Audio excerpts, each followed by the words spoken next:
The story The Garden Party by Catherine Mansfield is based on an incident in Mansfield's life when her mother gave a garden party at their home in Wellington, New Zealand in March of 1907, and an accident killed a neighbor living in a nearby poor quarter.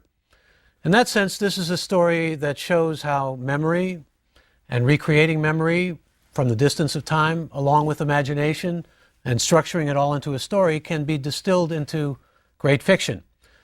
Mansfield's experiences living in London also gave her grist for a deeper understanding of class differences, which she put at the center of this story. Like Kafka, she suffered from tuberculosis, and the loss during the First World War of her brother Chummy, which was devastating to her, as he was called, brought her closer to this earlier material in her life as a girl in New Zealand. In fact, the main character, Laura, has a very close relationship, we find out, with her brother Laurie, as he's called in the story. Catherine Mansfield was a friend of D.H. Lawrence and Virginia Woolf, a member of the renowned and influential Bloomsbury group of artists and writers that also included the economist John Maynard Keynes. She and her second husband, literary critic and editor John Middleton Murray, were close friends of Lawrence and his wife Frida. But as a writer, Mansfield was most significantly influenced by Chekhov and by Joyce, and the idea of a story's emotional impact being central to it as an experience. The story The Garden Party is what Willa Cather, an American writer of short and long fiction, characterized as a trivial incident turned into a psychological drama. It is an initiation story centering on Laura Sheridan's character. The plot is actually quite simple and straightforward. A young girl in Wellington is excited about a garden party about to take place at her family home. Let's get the sense of the mood and the atmosphere of the story from this first paragraph. And after all, the weather was ideal. They could not have had a more perfect day for a garden party if they had ordered it. Windless, warm, the sky without a cloud. Only the blue was veiled with a haze of light gold, as it is sometimes in early summer. The gardener had been up since dawn, mowing the lawns and sweeping them until the grass and dark flat rosettes where the daisy plants had been seemed to shine. As for the roses, you could not help feeling they understood that roses are the only flowers that impress people at garden parties, the only flowers that everybody is certain of knowing. Hundreds, yes, literally hundreds, had come out in a single night. The green bushes bowed down as though they had been visited by archangels. Well, what do you get in this first paragraph? What you get is something of almost perfection. It's simplicity, but it's also a lovely day for a party, and a day when all of the atmosphere and all of the sense of what is conveyed in this opening paragraph is of loveliness. Superficial, you might call it. Certainly you associate a party with superficiality, and we find out that there's a band and there's all concern about flags on the sandwiches and cream puffs and all kinds of things that seem almost really, well, are frivolous. But nevertheless, this plants us firmly in the excitement of a party in this upper-class home, people out there working on the gardens, having roses in it, lots and lots of roses appearing overnight, money to do that sort of thing. Quite a perfect, unbridled sense that the day will indeed be a beautiful one. Laura talks with some of the workmen, 4 men in short sleeves, about the marquee, and it's the first indication in the story of class differences, which will turn out to play a preeminent role in this story, as we find out soon enough that a man in the working class section nearby, a laborer who lives below the Sheridan family, has died and left a wife and 5 children. This causes Laura to want to put a stop to the garden party. Laura's mother suggests taking a basket with sandwiches, and Laura goes to the home of the widow and sees the dead man lying within. Just trying to give you sort of a brief summary of the story here. This takes us really to the end of the story, where M, the widow's sister, says, "You'd like a look at him, wouldn't you?" And she brushed past Laura over to the bed. "Don't be afraid, my lass." And now her voice sounded fond and sly, and finally she drew down the sheet. "He looks a picture. There's nothing to show. Come along, my dear." Laura came. There lay a young man, fast asleep, sleeping so soundly, so deeply that he was far, far away from them both. Oh, so remote, so peaceful. He was dreaming. Never wake him up again. His head was sunk in the pillow. His eyes were closed. They were blind under the closed eyelids. He was given up to his dreams. What did garden parties and baskets and lace frocks matter to him? He was far from all those things. He was wonderful, beautiful. While they were laughing and while the band was playing, this marvel had come to the lane. Happy, happy. All is well, said that sleeping face. This is just as it should be. I am content. But all the same, you had to cry, and she couldn't go out of the room without saying something to him. Laura gave a loud, childish sob. Forgive my hat, she said. And this time she didn't wait for M's sister. She found her way out of the door, down the path, past all those dark people. At the corner of the lane, she met Laurie. He stepped out of the shadow. Is that you, Laura? Yes. Mother was getting anxious. Was it all right? Yes, quite. Oh, Laurie, she took his arm. She pressed up against him. I say, you're not crying, are you? Asked her brother. Laura shook her head. She was. Laurie put his arm around her shoulder, Don't cry, he said, in his warm, loving voice. Was it awful? No, sobbed Laura. It was simply marvelous. But Laurie, she stopped. She looked at her brother. Isn't life, she stammered, isn't life, but what life was, she couldn't explain. No matter. He quite understood. Isn't it, darling? Said Laurie. Well, not a lot has taken place here in the story. I mean, when Laura first hears of this worker dying, she takes pity, she empathizes, and she wants the party to stop. Well, of course, the party doesn't stop. The party goes on, and then the mother suggests taking a basket down, and that's when we are below in this lower class home. And that's when Laura has this transfiguring experience, this epiphany, looking death in the face, looking this young workman lying there as a corpse in the face, so to speak. She wants to apologize to him directly for her hat. Her hat plays a role in the story, as we see, when she puts on a hat after first hearing that the workman has died and looks in the mirror, and she looks kind of attractive. In fact, she looks very attractive. And her brother Laurie tells her she looks stunning, just as she's about to tell him about the workman's death. So this is really a story of a young girl's initiation into seeing death, and it's considered Katherine Mansfield's best piece of short fiction. And Mansfield is regarded as one of the best short story writers of the modernist period. Before we get into the story more, let's talk about Katherine Mansfield. That wasn't her original name. She was born Kathleen Beauchamp in 1888 to a prominent, well-established New Zealand family. By high school, she was publishing short fiction, though her first love was the cello. She changed her last name to Mansfield in 1911 after her first collection of short stories, In a German Pension, was published. She had been sent by her mother to Bavaria after becoming pregnant, though she ultimately suffered a miscarriage. She'd been living a bisexual and bohemian life, by those days' standards, quite daring, in London. That included a marriage that lasted only a few days, and also included contracting a very serious case of gonorrhea, though she wound up dying, like Chekhov and Kafka, of tuberculosis. In 1923, she died at the Institute of the Russian mystic George Gurdjieff in Fontainebleau, France. There were a number of writers who were taken up with Gurdjieff, who was a mystic who believed that one could spiritualize one's existence through bringing the body and the mind together, and there were all kinds of dance steps and exercises and various sorts of physical motion that led to this higher level of spiritual consciousness in Gurdjieff's teachings. Hart Crane, the American poet, was a student of Gurdjieff. So was Jean Toomer, the author of Cain. Katherine Mansfield's last words at the Institute in Fontainebleau were, "I love the rain. I want the feeling of it on my face." Her total output as a short story writer included 62 finished stories, 26 unfinished. I found myself reflecting on why we don't have a word like Mansfieldian, or for that matter, any other woman short fiction writer's name that can compare to the adjectival equivalents of Chekhovian or Joycean or Kafkaesque, Hemingway-esque, Laurentian. Is it simply the exclusionary nature of what the feminist Germaine Greer would have called sexual politics? Well, perhaps, but we deserve to have Mansfieldian in our language. She really has given us some extraordinary stories. When she came along, there were already many established women fiction writers in both the novel and the short story.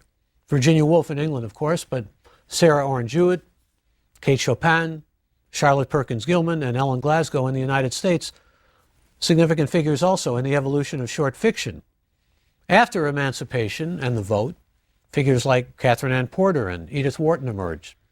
However, women writers remained second class, and it wasn't until Simone de Beauvoir and Betty Friedan and the wave of feminism that followed that women began to receive and garner the kind of recognition that was their due and that we're now more accustomed to seeing for women short fiction writers. And though Mansfield and other short fiction writers concentrate on women characters, it isn't until Grace Paley that we begin to see a spate of first-person narrative and women's voices in short fiction that bears on feminist issues. Mansfield was a good enough writer, though, that she got a good deal of recognition in her own time, unusual for women writers, except those figures like Virginia Woolf. And she was also the kind of writer who could bear in on a young girl's life and show her initiation, as she does in this story, and have readers come away from the story thinking that there are elements of feminism in the story, even though one could make the argument, and I would make it, that it's a story really about a girl growing up and a girl facing death and the confusion that she has about death. But it's also really, as so many initiation stories are, a story of a young girl coming into awareness, happens to be a girl, and who happens to also be artistic, more artistic by contrast than any of her siblings, to be sure. And I think if you want to make a feminist case for this story, you would have some difficulties simply by dint of the fact that she looks to her brother Laurie for advice, just as she does to her father. We're still in that kind of patriarchal world. In Mansfield's case, however, leaving home seemed to have a direct and lasting effect on her independence, on her autonomy, and on her imagination, as we see in this story, which takes her back to her native New Zealand, just as James Joyce, away from Ireland as an expatriate, seemed to need to open up more to his past as grist for the fiction that he produced. Same can be said of Hemingway, who was an expatriate, and to a lesser extent of Henry James, who was also an expatriate, as well as other writers that we'll be discussing, like Gabriel Garcia Marquez and James Baldwin. Laura goes through a metamorphosis in The Garden Party. I suppose you could say from party girl to this ambivalent encounter with death, which brings bewilderment, aesthetic elevation, and a visceral inner sense of contentment also from literally looking death in the face. After being rather abstract and removed about death, she becomes abstract about it in a different sense after seeing The Dead Man. And she shifts, as an adolescent would, and is consistent with her character throughout the story. But she also feels the palpable, real sense of death. And she also feels a sense of, well, the life of the working class. She's entered into the home. She's not only entered into an encounter with death and meeting it face on, she's also seen what these people live like, and it's not very pretty. They're down and out, they're have-nots, they're strugglers. And there are shifts that go on early in the story. She shifts, for example, when we first see her asking the workmen about the marquee. She tries to sound like her mother, and then she stammers like a little girl. She also feels she has to sound businesslike with the workmen, and yet she's drawn to them. She's drawn to their affability. And this all prepares us in part for the effect of the story's final scene when she looks at the face of the dead workman. She also shifts when she goes from insisting that the party be stopped to getting caught up in it after seeing how charming she looks in the mirror with the hat her mother gave her and told by her brother Laurie that she looks stunning in it. It's the same hat, of course, that she apologizes for in the story when she goes into this world of the working class more intimately and sees the dead man. Laura is also presented to us as artistic, and this is important because this is a story, as many of these great stories are, about a developing consciousness. We see it in James Joyce's Boy in Araby. We see it in a later story that we'll talk about by Updike called A&P. That is, an imaginative young boy, or in this case girl, who is developing that imagination and is moving it forward so that we can understand really the birth of an artist. Laura is described as artistic. Her sister José is described as practical, by contrast. And she is so self-conscious and sensitive about the workers, as opposed to José, who feels perfectly comfortable ordering servants around, and as opposed to her mother and José, who feel that it's extravagant of her and not very realistic of her to feel that she needs to stop the party, stop the band, stop all the frivolity because this man has died. a man whom she doesn't even know. I mean, from a practical standpoint, they feel, well, what if he had actually died, right? You wouldn't stop the party if he had died not by this tragic accident, but if he had died, let's say, from a disease that was long lingering or something like this, and she can't argue with the logic along those lines. When Laura goes out to talk about the marquee with the workmen, she takes bread and butter out with her. And she feels self-conscious about this bread and butter at first, but then she takes a big bite out of it to make herself feel like a working girl. So there's all of these shifting emotions in Laura, and we feel, well, the sense of all these emotions coming together and coming apart and shifting ground and so forth. But what they really show us is a picture of a young girl of an artistic sensibility. And an artistic sensibility presumably would also involve, as a kind of priority, understanding life and death and how they are connected, and understanding the thin membrane that can separate the two of them. Before Laura actually sees with the kind of Chekhovian realism what this dead man looks like and what his dwelling looks like, she's abstracted death. She feels she's doing the right thing. She's doing the thing in response to her sensitivity by saying, let's stop the party. But it really isn't until she looks at his face that she sees life in a deeper sense, that she sees humanity in a deeper sense. She thinks of it as beautiful and aesthetic, but at the same time, it's real to her. When she's with those workers, they're smiling and nice to her. One even takes a pinch of lavender at one point, which makes her wonder why can't they be friends? Why can't they all get along, like Rodney King said? And yet she also wonders if it is proper, given her upbringing, when one of them uses a phrase, a bang slap in the eyes, talking about how the marquis looks. She thinks, is this proper? Is this right that he should use a phrase like that? It's kind of vulgar and inappropriate. She says of class distinctions that they are absurd and that she didn't feel them. And so with that in mind, she takes a big bite out of the bread and butter that she was at first reluctant to display and tells herself that she feels like a working girl. Her moods are already shifting before she even hears of the workman's death. Laura's response to the workman's death is, as I've said at first, to want to call a halt to the entire party, not to allow the band to play. Well, Jose and her mother find this extravagant. Her mother even responds coldly about people like that not expecting sacrifices from us. And notice that, people like that. The story, when Laura gets into the swing of the party, is reminiscent of another famous Mansfield story that I want to talk about briefly, called Her First Ball, also published in 1922. But before, let me just say again about the class differences, that one of the remarkable things about this story is we're told how mean and indigent and impoverished these houses look, how they almost seem like an insult to the houses on the higher level that the Sheridans are a part of.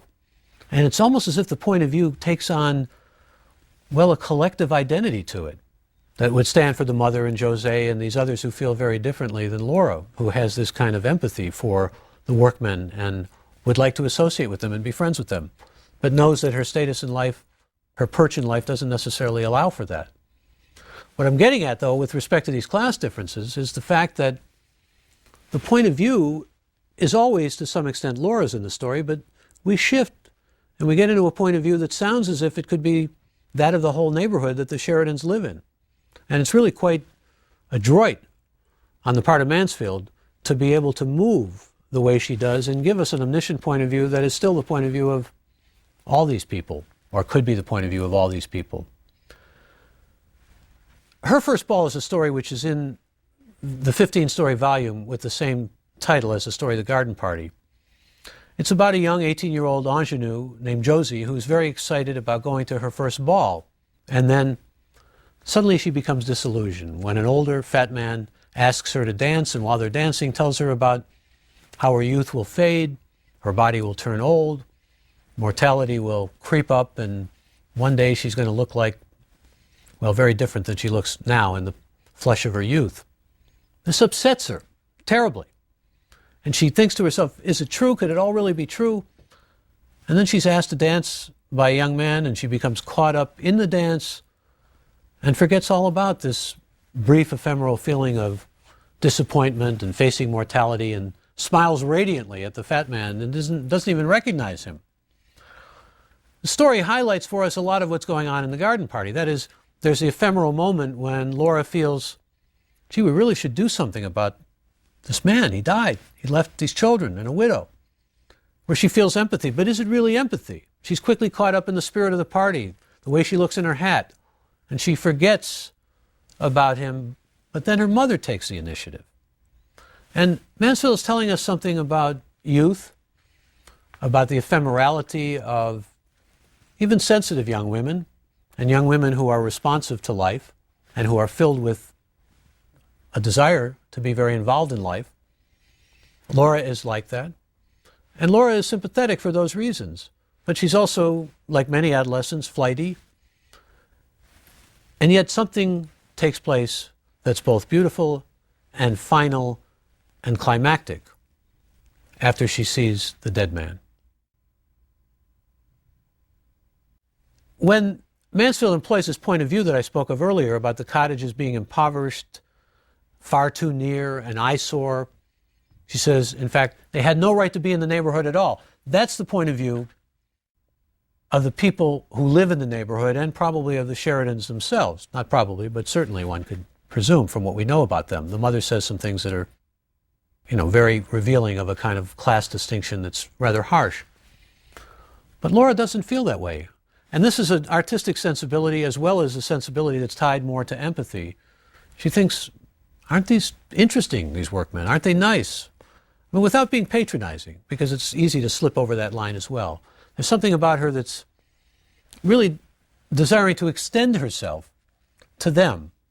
And that accounts for extending herself to the workman and his family, and finally to the workman in his dead state, as a corpse. The Sheridan children, when they were little, were forbidden to go into that impoverished quarter. But they did so, and they did so with an ethic, again, that comes from Laurie, the brother, that one must see and experience everything. Laura is sent by her mother with this basket, heaping with food, but not with the arum lilies. And this is what I mean by the mother's feeling of, class distinctions. The mother says, people of that class are so impressed by arum lilies. She doesn't take the arum lilies, and Jose, her practical sister, points out that the stems of the lilies will ruin Laura's frock. This story is created by its atmosphere, by its setting, but really mostly by the focus on Laura, and her journey and her growth are at the heart of the story's unity and its emotional effect on us as readers. Laura's experience of the garden party as a perfect afternoon slowly faded, its petals closed, leads, as the story progresses, to the encounter with the poor and the dead man. It's a movement from innocence to experience, from dawn to dusk, from light to dark, and from light to death. Her attitude toward her hat goes from vanity to self-consciousness and embarrassment, and when she begins to move into the territory of the poor people, she's actually kind of frightened, really. She feels that she shouldn't do this, all empathy notwithstanding. She even calls upon God to help her when she goes in, and she doesn't want to go in, and it's only the sister of the man whose wife is there, beside herself with grief, who leads her in and takes charge of everything and sees to it that she actually goes and sees the corpse of the workman. She goes from all of this party's gaiety to seeing a woman on a crutch, to seeing the widow's sister, and what's described as her oily voice and smile, from the frivolousness of the cream puffs to death. And even when she looks death in the face of the young workman, she goes from abstracting it to feeling its reality. It's as if both are somehow bound together. I'm reminded of a story, very short story, by a man who's usually thought of as a playwright, Luigi Pirandello. It's called War. It's all of maybe 2 pages long. A man meets another man on a train. And by the way, you have a lot of stories that take place on trains where someone can tell a story to a total stranger. It's almost a convention in storytelling. But it's easier to tell a story to a stranger, of course, is the whole point. This man talks about his son's death. His son died in the war. And he says, but I feel my son died for a noble cause. I feel he died in the spirit of patriotism. and therefore I know he died for his country, and I can feel good about his death. I can feel blessed about his death. And after this rhetoric, the other man who hears this story and hears this narration looks at the Pirandello character, rather portly man, and says, "And is your son really dead?"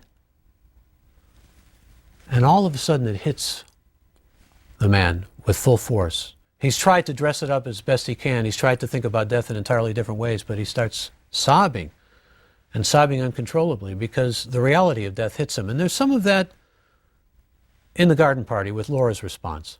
Her response to the dead man is contentment, but it's also tears. And she feels the need to shed those tears in what's described as a childish sob. Her sister Jose has a song about life's weariness and love that changes and then goodbye. In fact, the song appears fairly early on in the story, and they sing it together with Jose playing the piano. "This life is weary, a tear, a sigh, a love that changes." Forgive me, I don't know the tune, nor am I a great a cappella. "This life is weary, a tear, a sigh, a love that changes, and then goodbye." Well, Josie winds up kind of being somewhat frivolous in her attitude toward this, makes fun of it, doesn't take it very realistically. But embedded in that song is a good deal of meaning about the story itself and what happens to Laura in the story. Love does change life, and life can change through death, and life can change, period. And then it's goodbye. Her attitude to death is ultimately what I would describe as an ineffable one, Laura's. She sees that inevitable link between life and death, but still she can't really even express it to her brother, whom she loves and feels so tenderly toward. It's beyond language. That's why I say it's ineffable. And that's why it has such a strong emotional climax, because we're getting at the ineffability of a young, sensitive girl, artistically attuned with an artistic sensibility, experiencing death, absorbing it, integrating it, trying to understand it, feeling its beauty, feeling its liberating force, dreaming, looking at the man, projecting all of that onto him, sleeping, at peace at last, the finality of it. All of that comes into play. All of that merges. Now, a number of feminist critics have interpreted this story as revealing a young woman's coming into the recognition of her own identity. As I said, she ultimately looks to her brother, Laurie, for affirmation about what she's experienced, as ineffable as it is, at the end of the story.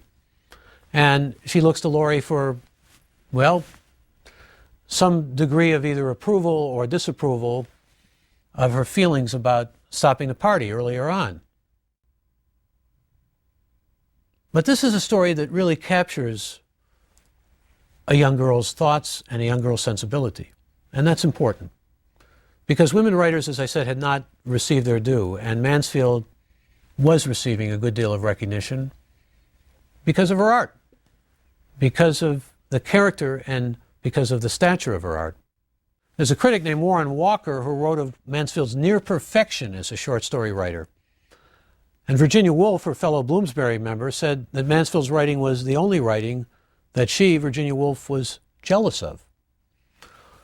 There remains some critical dispute over the efficacy of the ending, how satisfactory it is, but few would take issue with the overall deftness of craft and the Chekhovian mastery of character, the subtlety of the language, and the wonderful attention to details such as the sunbeam playing on an inkwell. What is abundantly clear in this wise lyrical story, aside from an acute awareness of class differences that would make some critics eager to see Mansfield as a socialist, critical of the bourgeoisie, is the sharp sense that she provides of loss of innocence that carries with it the coming into greater knowledge. Laura, the more artistic one in the Sheridan family, comes to an epiphany, a recognition of the thin cord that separates our lives from death, as well as of the impermanence that marks our existence and the mortality from which none of us can escape. Laura manages to buoy her spirits up in spite of the formidable nature of what she observes And that fact summons up some words of Mansfield's which bring us to a conclusion of our study of her memorable masterpiece. She said, "All that I write, all that I am, is on the borders of the sea. It is a kind of playing." And there is, in this story, read the story, tragedy, facing death, all that, but there's a kind of playing as well, particularly in the party part. But even later on, even when she sees Laurie and talks about how beautiful everything was, what she had seen and what she'd experienced. Well, we may be talking about playing in the garden party, but we're also talking about death, and the specter of death is really at the forefront of this story. And if anything, the war that followed the First World War expanded the specter of death as it did of violence and created an even greater cultural crisis, especially given the horrid and frightful specter of people indiscriminately put to death in ovens and gas chambers in places such as Auschwitz and Buchenwald and Dachau, or by blasts from atomic bombs dropped on Hiroshima and Nagasaki. That kind of indiscriminate and random violence leading to death, as well as the seeming natural propensity people appeared to have to do evil, something we saw as far back in American short story writing in both Poe and Hawthorne, is right at the heart of the next story we're going to discuss in this course on short story masterpieces, The Lottery by Shirley Jackson.